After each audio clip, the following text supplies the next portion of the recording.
You could pop them into the video if you remember, but you probably won't. Dang. Dang. Hello, everybody, and welcome to this episode of the Disc Golf Answer Man. I am Bobby Cool, Daddy Slick Breeze, and I got with me Eric McCabe. You must be chilly, McCabe. I'm just going to throw it in there 3 times. Best nickname of all time. Of all time. Yeah. Well, I notice you have a hoodie on. It's not a hoodie. It's a long sleeve performance tee. Oh, my bad. What does it say on the front? Alaska Disc Golf. Oh, nice. It's from Meyer Lake. These are nice. And it's not from Georgia? And it's 70 degrees outside, and it's 10. It is. It was chilly when I left the house. This morning it was nice. I left the house at like 7, and it was like... It was cold. I left the house at 5 in the morning. Going to the gym. I had to wear my hat because my head was cold. But yes, it was chilly. A beanie? No, it was a hat. It was a ball cap. Oh. All right, so we are back here in Emporia, Kansas. I say that because it's been a while since we've done an episode. I've traveled to Idlewild. You have been to... Ohio. Iowa. All course stuff or? Yeah. Okay. Yep. What is the latest with course design? The latest and greatest. Well, I just traveled to Iowa, like I mentioned, and did a redesign on a course out there that I did a few years back. Actually, you went there. Piasta. Oh, yeah, Piasta. I was going to see if you still had that coverage, that footage from... it's on our YouTube channel. Drove down Main Street in the RV. If I remember, I'll put the clip here. And if you're wondering why it wasn't here, it's because he forgot. Right. But no, they put a sidewalk in on that property, so I came in and moved a couple holes around. I actually have a video that I'm putting out about that. So if you want to be more in tune with that, check out my YouTube channel. And then I'm also working on a course in Washington State. I think we've discussed this one out of Oak Harbor. And Salina, Texas as well. Ooh. Is another one that I've been working on, and we're just now getting to the phase of the contractors cutting the fairways, and then I'll travel back down and officially mark everything. So very cool. Yeah. All right. Do you find that at this disc golf season isn't? I mean, we've still got quite a few. We still got through October. It feels like it's over. I know. It feels like it's really winding down. I guess is the better term. They're not over. Do you think does course design pick up, slow down, still stay the same? I think it stays close to the same. My busy season, I would say, is upon us because a lot of times when there's thick woods and those kind of things, I'd like to be there when everything's dormant. So in the winter, makes sense to go through. I can see sight lines a little easier. Just makes it a little less wild, I guess, walking through poison ivy and thorns and ticks and all that fun stuff. You could do it in the winter when I could see that. You can actually navigate a little easier. I can see that for sure. But yeah, season's not over. I guess we still got USDGC. Yeah, USDGC. We got the Disc Golf Pro Tour Championship. Yeah. Is that? Do I remember right? Is it match play, or is that like it's something? No, they're doing match play throughout the year, but I don't know. I thought the championship was match play. I don't. Who knows what they do? I've been following a couple of podcasts to kind of keep up, but man, there's so much out there to keep up with. It's so much. So much. What do you listen? I notice sometimes you listen to disc golf podcast. What do you listen to as far as to keep up with disc golf? I'll go to my I don't even know if it's called your For You page, but your YouTube channel, and just kind of look at what's popping out. I take in a lot of it actually. I'll listen to Ultra World occasionally, Foundation, Grip Locked. I'll listen to those dudes talk for a while. Goodness, what else do I listen to? And then I'll just take in like Jay Milley stuff. Yeah. Bodanza, I like him a lot. We did a couple videos together, so I whatever. If it's disc golf related, I'll probably watch it.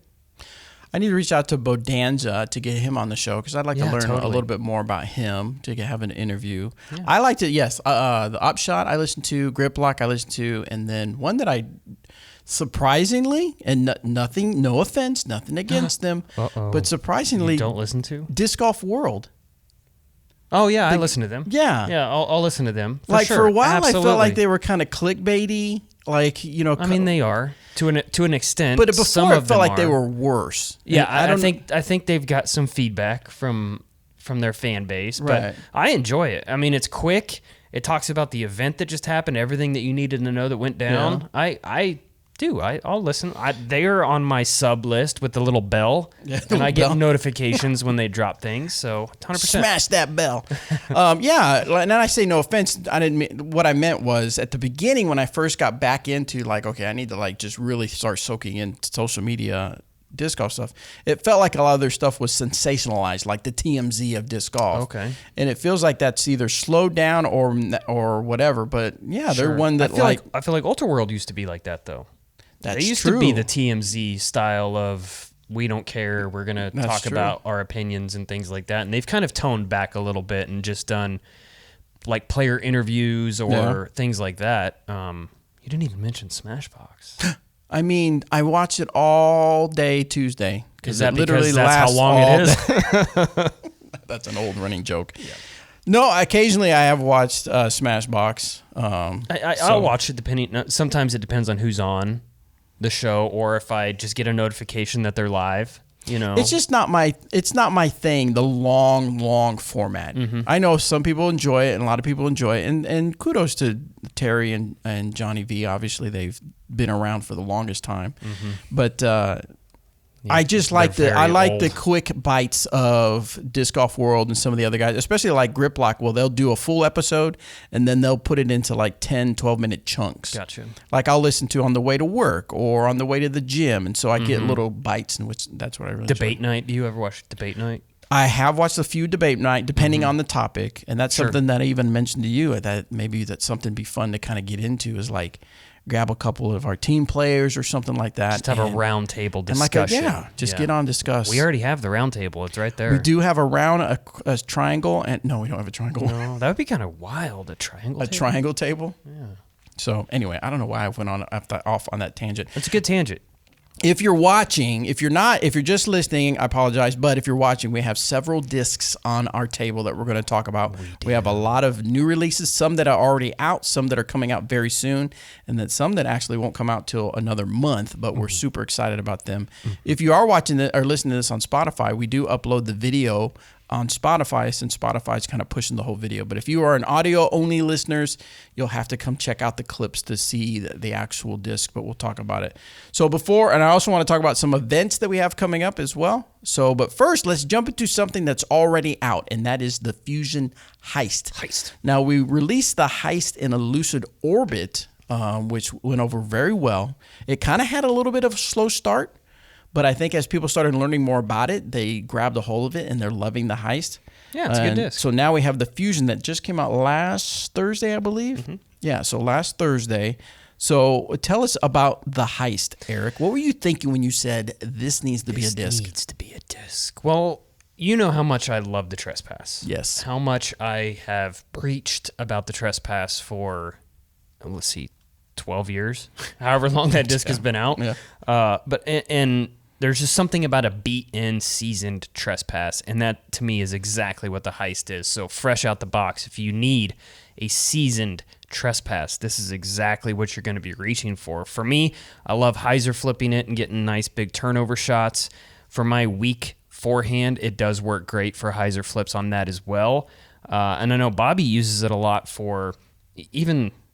I don't want to say like full-on headwind drives, but if you need a consistent, stable shot, you are reaching for your Heist right now, at least.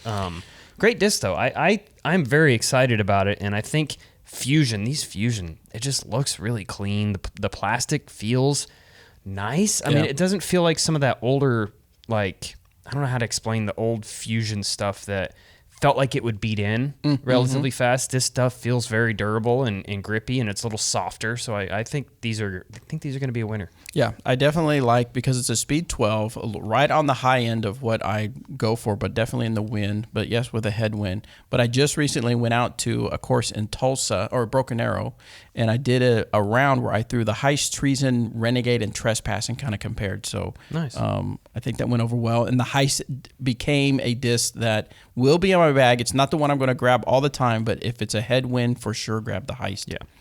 All right, and then events. As far as events, we'll go over these other ones here in a minute. But as far as events as well, if you want to come to Emporia, Kansas, and play some of our amazing courses we have out here, we have the Emporia Ladies Open. Now, it's obviously open to ladies only because it's in the name. Emporia Ladies Open, October 4th through 5th, and that's where Jackie and Denise do a fantastic job running events so that women can come out and play. What course do they play? Peter Pan. And I believe this is their 7th year doing it, 7th annual. Yeah. So that's huge. And quick shameless plug, but the day before the Emporia Ladies Open, if you are bringing your significant other down, we are hosting a Flex Start C-Tier. Oh, that's good, yeah. As a Emporia State Disc Golf fundraiser. So if you guys want to come down and play that course, or if you ladies want to practice the course, we are playing the same exact layout. So if you want to make a complete weekend out of it, you have the Flex Start C-Tier on Friday, and then that evening is the Emporia First Friday Art Walk in downtown Emporia. And the downtown Emporia is a big art. Like they have the Emporia Art Council, Art Council, where you can go in there and look at stuff. So yeah, and then of course look at art. And on Saturday and Sunday, we have rounds on Saturday, round 1 on Saturday, round 2 on Sunday. So check that out. And then the other event we have coming up is the Hand-Eye Classic on October 18th, and that is played on which Jones course? East and Jones West. Boom. Now be prepared for some weirdness, because that's Hand-Eye Classic, and he likes to weirdness, but it's fun weirdness. It's cool weirdness. He was already telling me it's a great event. Some of the stuff he has going on, and so that's interesting. That's going to be Saturday, October 18th. Looks like nothing. So 2 rounds. And then one on East, one on West. It's only a one-day event. Yeah. Which one-day events I remember are like, people really like that because you still have your weekend left. Yeah, especially when it's on a Saturday. You know, you can do your Saturday, you can spend Sunday just chilling, relaxing, and all of that. So that's always nice. I know how you Oklahoma guys and your Kansas people are. You wait till the last minute. Don't wait till the last minute. Get signed up. Yep. Limited spots available. So that'll be fun. And then further down the road in November, we have the Freedom Fest. Gosh, let's not talk about November already. I know, but people might want to plan. So Freedom Fest, of course, Emporia, the founding city of Veterans Day. They really like to do it up around that time. So do they still do all the other, not with our events, but Freedom Fest? Do they still do like I know they do a bike race, they do a run, scavenger. I mean, there's all kinds of cool like activities that happen that week or that day. I'm not exactly positive on it. I'm pretty sure it's still the same. Yeah, they literally Freedom are called Fest. Run, Ride, Release, Ruck, and Recognize for a great cause. Which one are we? Ruck? I don't I doubt it. We're probably the Release. Oh, that makes sense. So, yeah. That's cool. Yeah, so a bunch of different activities that you can participate during that week. Let's see, I'm trying to find out where they show events. A wagon wheel freedom run walk. Okay. Freedom ride, so that's the bike ride. The Dynamic Disc Freedom Fest Open, the disc golf. What's that? Vigilance Marshal Arch Norwegian Foot March. I'm in. Southern Star Warrior Spur Challenge. Ooh. I've never heard of that. Oh, that's cool. They're like on a beam with ninja stars throwing at each other. It says type of event, triple event with 5K run, 40-mile bike, and warrior skills test. Okay, yeah, that's cool. I may have to sign up for that. That looks really cool. Oh, man. Whoa, there's people on the ground. Oh, that's a dummy. They're trying to save the dummy. They're trying to save the dummy. Save the dummy. That's interesting. So anyway, check that out. You can actually go to EmporiaFreedomFest.org, get all the information, or you can go to Disc Golf Scene, look up Freedom Fest if you just want to do the disc golf event. And I assume most of our listeners are going to just care about the disc golf portion of it, but who knows? And it's at Sodens, which is a really fun little 9-hole course here in town. I mean, there's all kinds of stuff to do for that weekend, so maybe people want to just come on down, do it up. So, all right, let's get to the questions, the meat of the matter.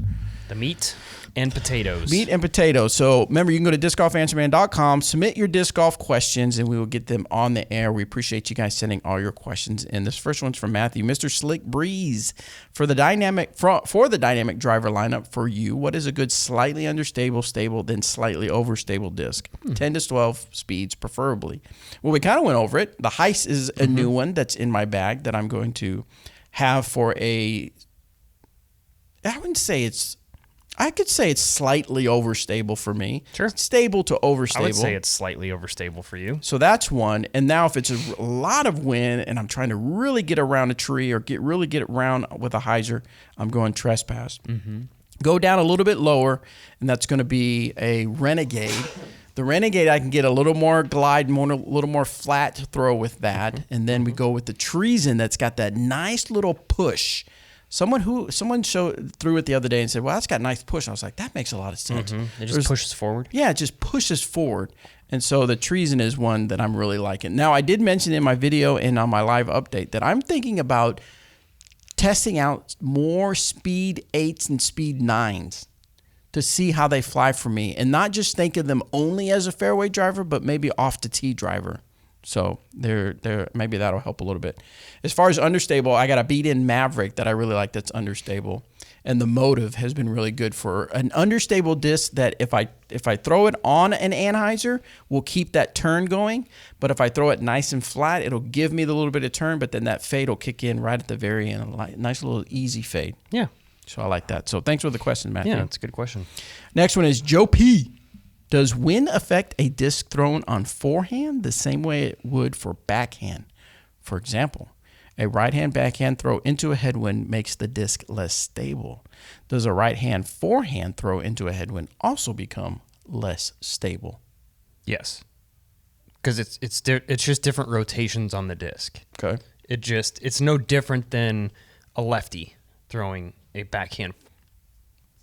Yeah, a backhand forehand. What I almost said, but no, throwing a backhand, left-hand backhand is what my brain was trying to say. Yeah, it's really no different. Obviously, with forehand and backhand, there's different angles that you can put on the disc. But if you throw the exact same disc into a headwind on a backhand, let's say it's an understable disc and you're throwing it into a headwind, it's going to want to turn over. If you do it with a forehand, it's going to want to turn over, but the opposite way. Okay.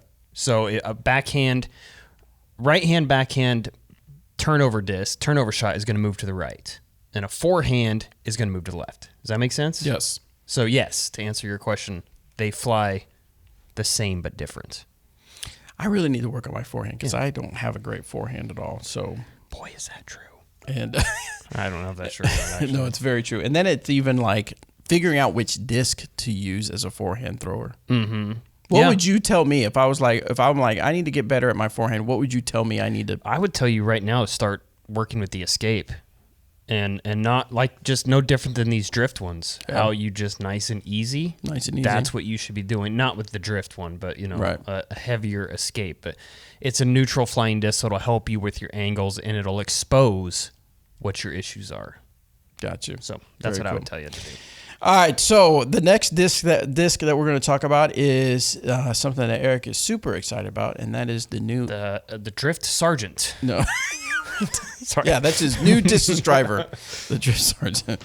No, is the EMAC Retooled Truth. Tell us about that. The missing piece. I love it that it's the missing piece too, because it's kind of like not just a clever name, right? Because it's the missing piece from the EMAC Truth lineup. So, the disc itself, the original EMAC Truth started to get a little flippier. I don't know what the story behind it is, if it's the plastic or the way they were manufactured or if it's the mold.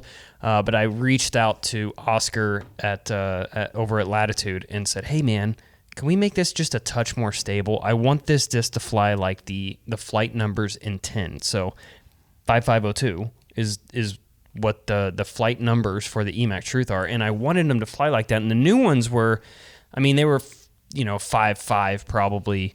Lots of glide on it. It just held over a little bit longer than I really wanted. So I couldn't throw it into any type of a headwind. These new guys, they just hold. I did a video the other day with them, and I compared a brand new EMAC Truth off the shelf to one of these, and trying to throw very similar angles, power, release angles, all of that, and there was significant flight difference, I would say. Not like crazy flight differences, but these definitely had the integrity that I always wanted in my mid-ranges. So, you people that are all nervous about the old ones, they're still around. They're still going to be here for however long, since we have so many of them still. The new ones are just going to fly a touch more stable. They're going to have that predictable fade at the end, like a 5502 is supposed to. Felix from Ace Run Productions. So Felix. I did a live update earlier this morning talking about these discs. Yeah, he picked up a couple. Yeah, he picked up a couple, and he said I could use this quote if I wanted to. Okay. But he says, how did it say? It reminded him of the first. It reminded him of the EMAC truths that he fell in love with in 2017. There you go. That's exactly what the goal was with this. Have them go back to the original flight, how they were originally manufactured to fly. Yeah. So I think we've hit it nail on head. Yeah. And so if you're curious about, before you pick one up now, they're available September 18th for retail. So if you're curious, if you're curious, I know Eric has been putting out some content on it, and then me and him filmed something that I'm going to try to get done by the end of this week, so we can put some more info on it. But that way you can kind of see how it throws. Yeah. Also, go to your local retailer, and they're available right now for wholesale. And if they don't have them, kick them in the face and let them know, hey, I really want to try like 5 or 6 of these colors. So. And if they don't, kick them in the face. I'm just kidding. I do not condone kicking people in faces. Maybe in somewhere else. Next question comes from Josh. He says, I feel classic hybrid is an underutilized plastic, especially when it comes to mids. In general, we haven't seen many classic plastic mids in a few years, and they have high prices on the secondhand market. Is it possible to get some classic mid runs? A classic hybrid verdict would be wonderful. Having that blend grip with greater durability from hybrid for mids is a killer combo. I haven't tried the new Pro yet, but would also give that a go in some mids if it were available. The new Pro. The new Pro line? Oh. The new Pro line. Like the Peak is the new Pro line. Oh, I gotcha. To answer your question, yes. Oh. We are in the works with some classic hybrid discs coming out in mids. Nice. So, I believe the verdict is actually one of them. Now, keep in mind, we're working on this right now, which means they get manufactured, they get put on a container, they take a couple months to get here. So we're looking at, towards the beginning of next year before we'll see any of it. Yeah. But it is in the pipeline. There you go. So, he's not just saying that just to say it. No. He's the guy that plans this all out. So, yes. So that's exciting. And so, if you ever send in Instagram messages or direct messages, I'm now going to forward them straight to Eric. Yeah. He may not have an answer for you right away. Like, yes, we'll do this, but like it gives him ideas of what to think about, what to put out next. Correct. All right, Billy Madison. No, I'm just kidding. Whoa. Hey, Billy. Billy. Oh, Billy. Billy says, EMAC. Sup? Have you designed a course outside of the USA? If not, are you open to it? Ooh. I have designed one course outside of the USA in Canada. Ooh. It's technically not in the USA. Yeah, it's in Kamloops, Canada, which is in the BC area. Okay. Hour and a half, 2 hours-ish from Vancouver. They used to host quite a few events up there, and I became very close with Carrie and Chad and the whole crew up there that used to host these events and host us when we would come up. When I started getting more heavily into designing courses, they called me out to do a course up there, a little 9-hole executive golf course. So it was like par 3 style of golf course. So there was enough room to put in. I would call it more beginner friendly. It's a little technical, but more beginner friendly 18-hole disc golf course on MacArthur Island is what it's called. It has now been coined EMAC Island. At least that's what I call it, because why wouldn't I? But no, and to answer the other question, I am totally not opposed to, I would guess, traveling outside of the U.S. to design courses. And, obviously my main goal in course design is an EMAC course in all 50 states is kind of like a huge goal that I would love to be able to accomplish. It's going to be very challenging, but I think I'm at 29 right now, so I'm over halfway there. I got some difficult states out of the way, but I got some difficult states to cross off as well. But that's my main focus. But if somebody from, a Sweden, a Finland, Germany, wherever called and said, hey, we want to do this, obviously it'd have to make sense financially for me to do it. I'm not opposed. I would love to do that. Well, what makes a state more difficult than others? I think history, size, land available. Like a California is really tough to get into because there's a lot of red tape you got to get through. But I do have a course in California, Riverside Park, Martha McLean down in Riverside, California, rather. And then, states like Delaware, Connecticut, those are going to be tough ones to get courses into because there's so much city and they're so, they've probably got courses in almost every park. It's just tough. It's just tough in those smaller states to get in the door there. I mean, I know that you have to deal, there's no... I could be wrong, but there's no general rules or laws that govern the entire United States when it comes to course design. So most of your quote unquote red tape is more local, regional things that you have to Correct.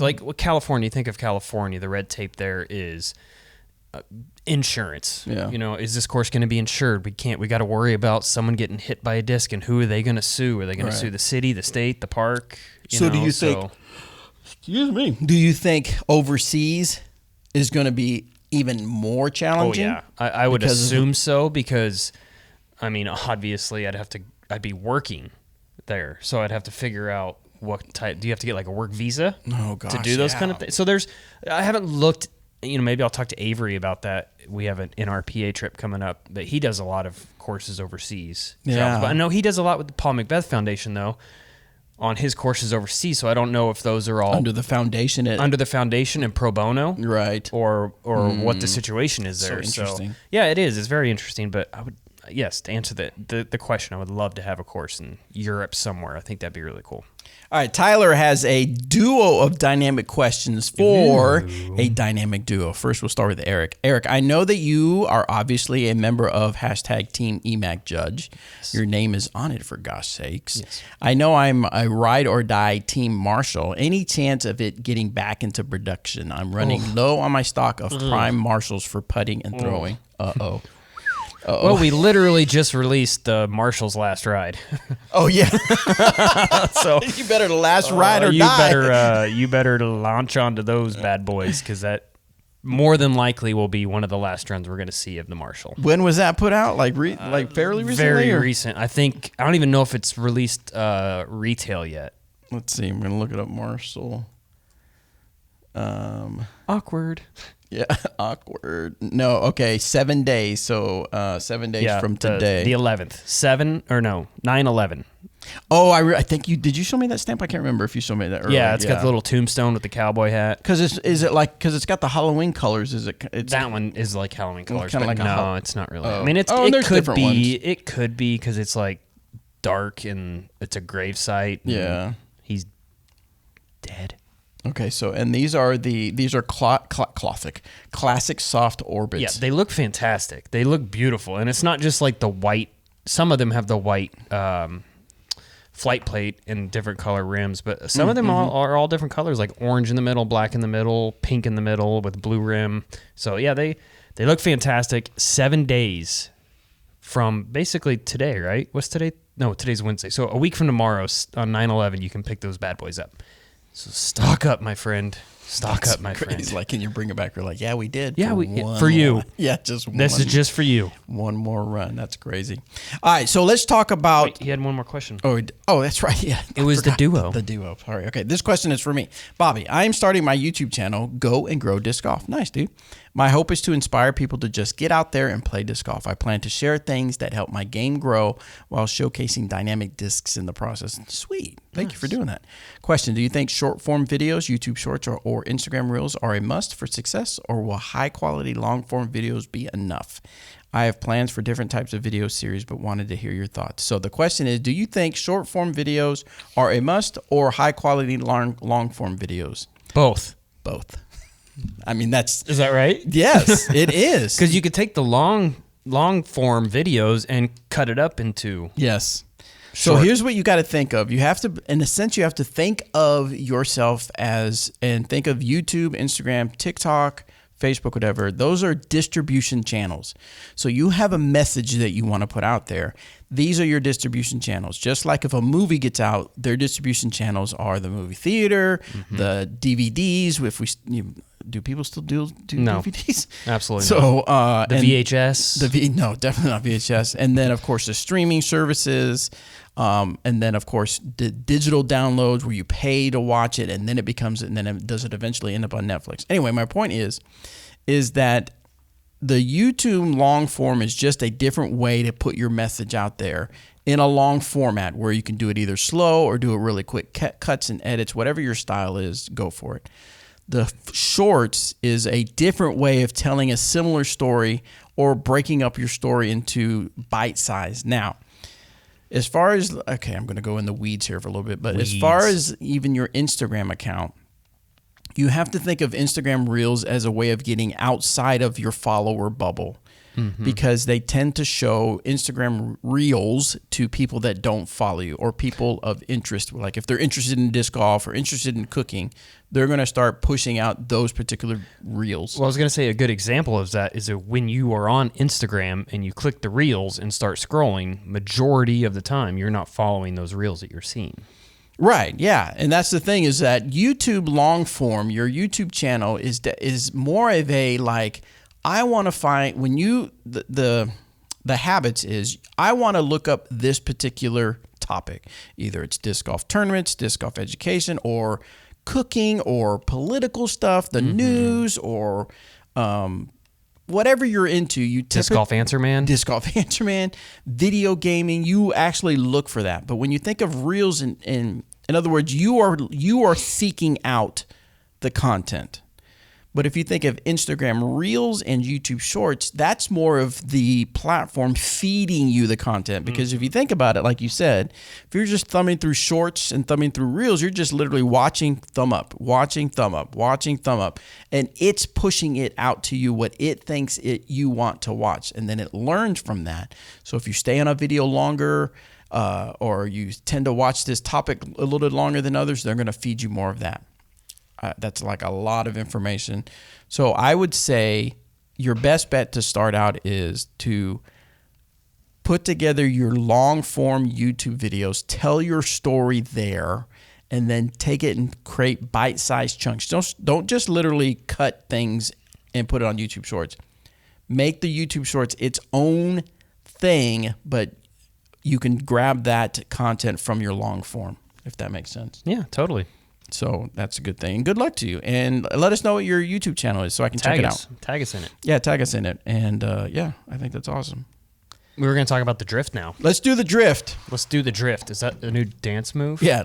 Doing the drift. It's where you float on the water. You float on the water.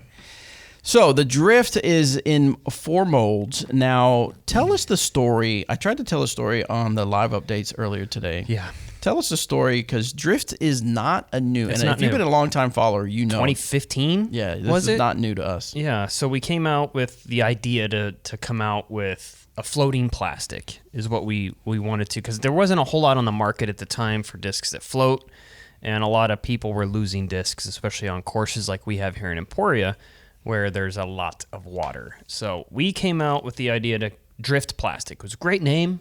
Like, just such a great name for plastic that floats and lightweight and all of that. We came out with the Witness in drift. And to say it was a failure is an understatement, I would say. The plastic was terrible. If I recall, it was sticky almost. Yeah, it was. Remember that? Like, yeah. There for a while, they were selling them as like, hey, we've screwed up here. Just take these. Let's see if anybody wants these as like a... whatever, beside the point. But I remember them being in bags, and they would like stick to the bags. It was just terrible. Just gross. But yeah, so we kind of pushed it back to the drawing board on that, and then a couple years, year and a half, 2 years ago now, Latitude 64 came out with zero gravity, and we're like, wait, that flows too. Maybe we should revisit drift. And the drift plastic's actually a little different formula than zero gravity. Okay. So it's not the same plastic. It feels similar, but honestly, these, when I told some people in our brand department that we were getting some drift discs, and they're like, that sounds terrible, like from the history of it and plus the zero gravity stuff. And as soon as they felt this, they're like, wow, these actually feel pretty good, right? So that's kind of like the short story, I guess, on what drift was, but we wanted to bring it back because it was a great name and a great product as long as we could replicate this, which we've done successfully. And right now we have them available in the Sergeant, the Escape, the Evidence, and the EMAC Judge. And depending on popularity, we're going to plan to release some more molds in this. The two that I think I have slated for next year are a Maverick, which would be great, and a Trespass, which would be awesome. So the cool thing about, the big feature is that they float on water. So if there's a hole that you play, that there's a pond or a creek or something nearby that you tend to kind of avoid, don't avoid. Now you don't have to avoid. Grab one of these, and if it goes into the water, now obviously the goal is for it to not land in the water, obviously. Correct. But if it happens to go into the water, it's going to float. Now, another feature that we really think is exciting is that some feedback that I've seen is people want a lot. There's a group of people that want lighter weight discs. Well, these suckers are 127 on 128, around that weight. And so they are very light. And yesterday when we did the video, I literally said, man, you don't have to use so much power. And Eric was like, exactly. Finesse these, pull back on the power, and you'll still let the disc do the work. Yes. And so if you're kind of like me, where you've got a slower arm speed, or even if you're thinking, because I've even talked to some players where as they play a round and they get to like the round 2, their shoulder gets kind of worn out, and so they kind of they change their disc a little bit based on not having to throw it with fatigue. So much. Yeah, fatigue with not having to throw with so much power. To me, that's what these are good for. So yeah, I don't know where I was going with that. I completely lost my thought. I mean, it's great for not everybody, I guess, but they are great for beginners. Players that do have lower arm speed. Now, probably not the best disc to grab when it's going to be a windy day. No, yeah. Unless it's a tailwind, I guess. Yeah. But yeah, the drift plastic, I think, is going to be great for starter sets, things like that. Yeah, beginners, if you have someone that you've been trying to introduce to the sport, I mean, we're going to have a starter set with these in it at some point, and pick them up for them. I'm gonna get some people out here at the warehouse that don't play a lot of disc golf but have played before, and I want to get them on video throwing because I think they'll be pleasantly surprised at the flight for them. Totally. Now we're talking about these very early because these aren't available until the beginning of October to it's just stores. A month away. Yeah, I guess it is just a month, and then soon after that available to retail. So we're going to be put out more info on that so you can get a little more info on it. Totes. Let's see. Last question of the day comes from Paul Sampson, and this one might be a doozy. Ooh, I like doozies. Bobby, since you're a big media guy, I wanted to ask about the whole AI, that's artificial intelligence. Oh, okay. I've seen Terminator. Sarah O'Connor. The whole AI controversy within our sport. Does Dynamic Disc have artists you work with? Do you foresee Dynamic Disc using AI for future projects? All right. So this is like a loaded question because there's been a lot of controversy out there, and the people that don't like it have really made themselves known. There are, I will have to say, and just with anything, it seems like the squeaky wheel gets all the attention, right? That's true. But there have been people that are like, what's the big deal? It's literally part of everyday life. Now, it's not quite part of everyday life, but that's kind of the sentiment, is like, not sure the big deal. So here's my thinking is that, do I use AI? I use AI. I use chat. Yes. I use GPT to help me organize and structure. So a lot of times when I have an idea, I'll type up an idea when I'm brainstorming. I'll script it out, and then I'll give it to chat, and I'll say, help me structure this. Give me some suggestions. And I'll like, oh, that's actually, I hadn't thought about that. And I'll put it in my script or put it in my idea.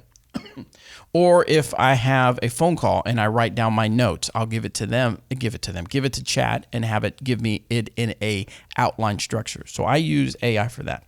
Have I used AI in any of my videos? Well, here's what's interesting. I actually have Premiere Pro. And this is why I don't know how to explain it, but like the whole AI in our work that we do. So like Premiere Pro has a feature, and even CapCut and different software has features where the AI helps with audio. So like if your audio isn't so good, it's literally AI trying to help. Artificial intelligence. Yeah, thank you. You're welcome. It's trying to help where the voice sounds more clear and it gets rid of the background. That's AI, right? I think that's different though than what I know. That's what I'm saying. You're getting there, I think. But right? I'm getting there. In fact, and then there's actually a new feature that's still in beta mode where so let's say you have a scene of you or anything, and you like, man, if I just had 2 more seconds of that scene, it would make the cut and the edit so much better. You literally can do called generative video, and you can tell it to try to make up to 2 seconds longer of your scene. Do it now for this. I don't. Maybe I do that. Maybe I do it real quick and show it on the video because I don't have the beta version yet. But maybe I can have access to it, and I want to try it. Just the alpha. And but that's, to me, is that cheating? Because to me, it's like you should have just filmed longer. Because I don't know how many times I've been filming and I hit end on the record and something fun happens or funny or something. I'm like, now it can't make up things. It's just going to kind of like extend your scene. So I'm going to have to experiment with it. So anyway, the point is that AI is in stuff that we do a lot already. And I would bet money that 9 out of the 10 times that you've watched content nowadays, you don't know what you just watched is AI. And it is AI. Oh, yeah, totally. Now, there's some words like you can obviously tell, right? You can tell obvious. But I have a feeling there's things out there that you've watched that you did not realize that AI played a part in it.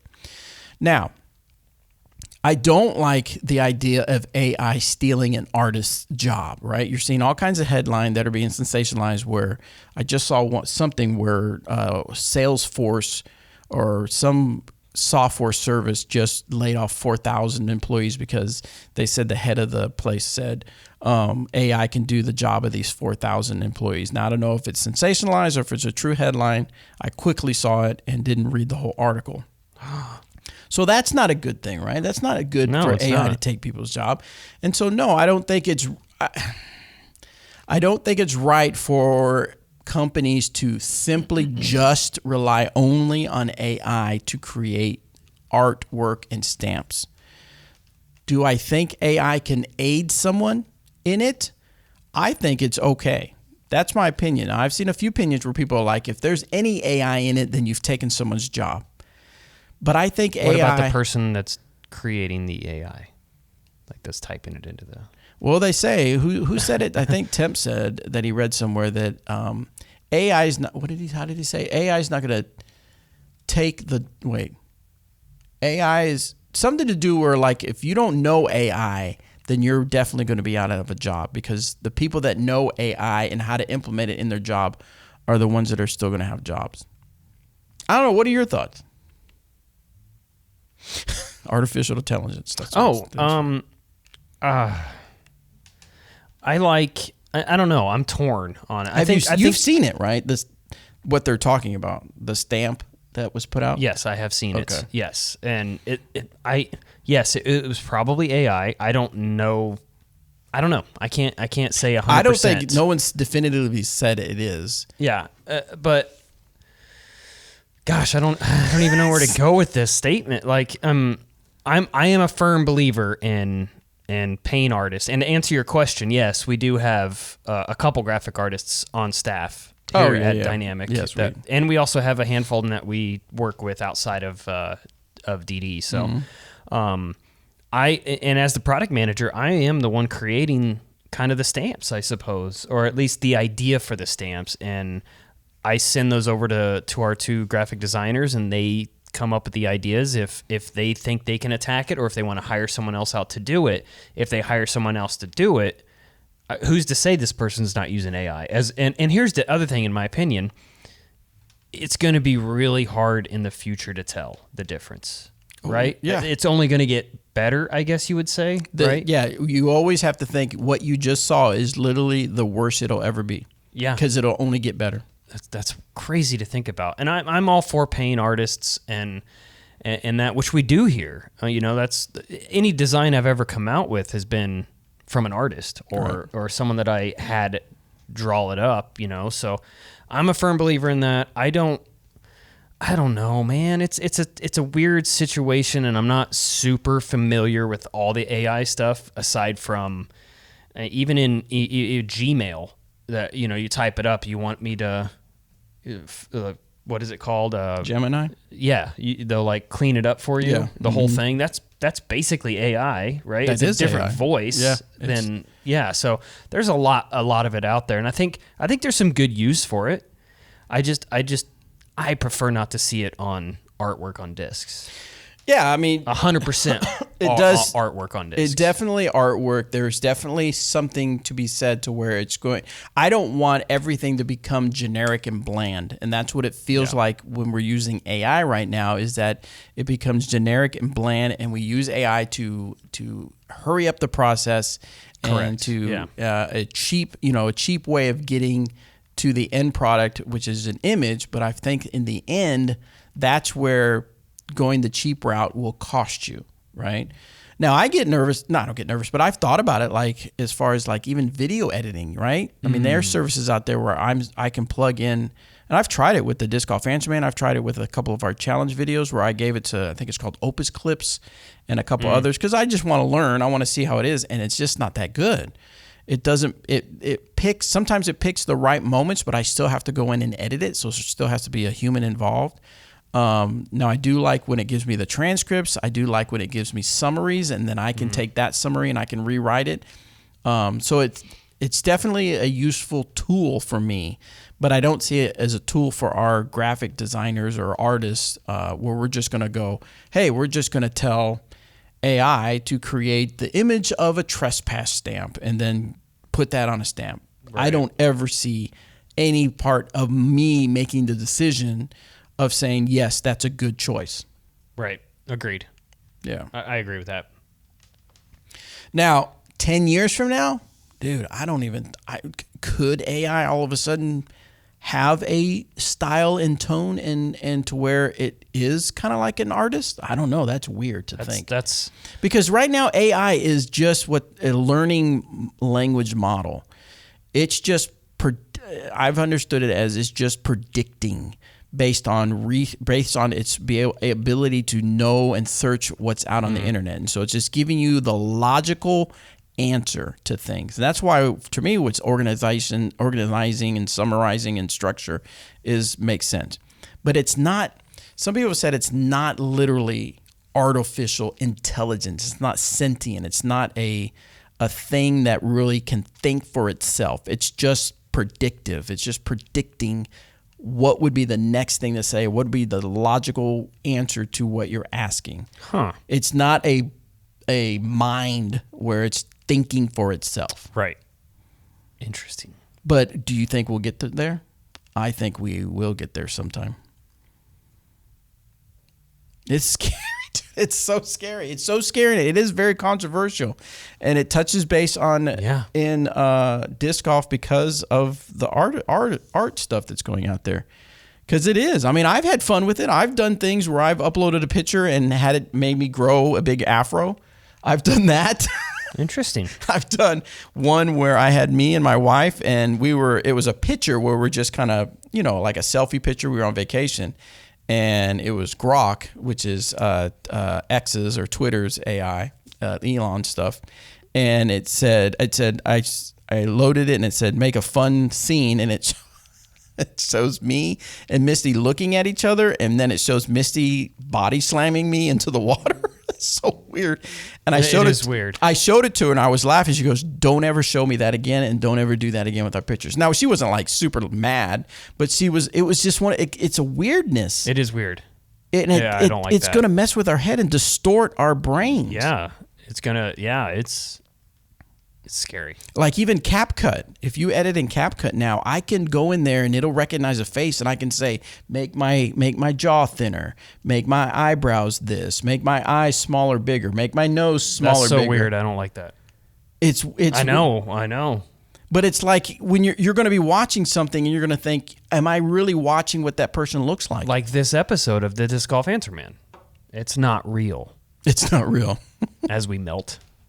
Well, even as we melt. Even that one photo that I put us where I did the baby EMAC and the baby Bobby. Oh, yeah. That was somewhat AI.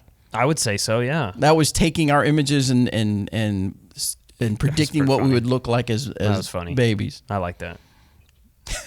I like that part of it. And then having us talk and stuff. So I don't know. Let us know in the comments. Yeah. Let us know in the comments. What are your thoughts? I mean, I've read some of the thoughts going on with the different people using AI. I mean, AI in commercials. Mm-hmm. Tyler got some negative feedback from AI. Using it in a commercial. With the alpaca. Yeah. I thought that was. I mean, it was. I thought it was clever. I thought it was a clever way of. He was just kind of like poking fun at it in a sense. way. Yeah. It's like he's not trying to hide it. It's obvious AI. Well, he has an alpaca talking. Right. Anyway, I could go on and on about that, but we won't. Thank you guys for sending your questions. Remember, discgolfanswerman.com. Send in your questions. Check out the EMAC Truth Retooled, the missing piece. It's a cool stamp. That an artist did. That an artist actually did. The Fusion Heist is already out. If you're looking for an overstable to stable distance driver, and then if you have a hole that has water and you just want to make sure you have a great disc to throw over it and not worry if it happens to go into water, check out the Drift that is coming out later this October. The only other thing I want to mention that we have that is dropping right now are the Putt Monsters. We have it available in the Judge, the Warden, and EMAC Judge. Is that correct? Yeah, I think it's Classic Blend on the EMAC Judge. The Judge, I believe, was... I don't have no idea. Oh, the plastic? I don't remember off the top of my head. But those 3 discs are available as you're watching this. So go to dynamicdisc.com and check those bad boys out. Perfect. We'll see you guys.